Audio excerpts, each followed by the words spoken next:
Do women make better investors than men? A new study from Fidelity is out and finds that, yes, they do. Measuring data from the last 10 years, the study found women investors outperformed their male counterparts by 40 basis points, or 0.4%. Joining us right now is one of the women involved in the study, Lorna Kapusta. She's Fidelity Investments head of women investors and customer engagement. And Lorna, this is something that as soon as I heard it, I thought, oh, I must hear more about this. This was a pretty detailed study. This was not a small sample size, and this was not taken over a small period of time. Just tell us what you guys found when you dug into the numbers.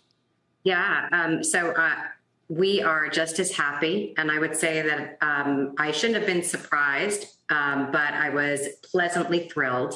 We looked at over 5 million men and women, and we followed them over 10 years. And what we found when we look at the average return over that time is that women on average earn 40 basis points more. Is that 40 basis points over a year, or is that 40 basis points over the decade?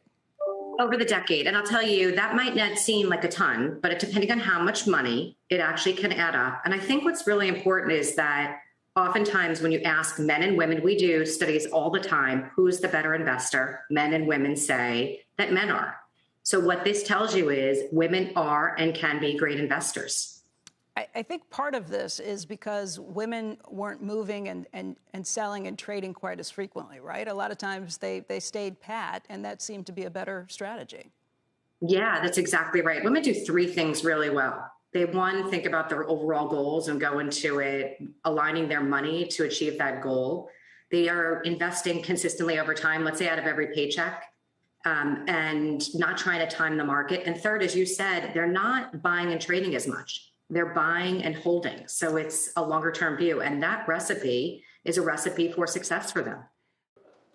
Shepard Smith here. Thanks for watching CNBC on YouTube.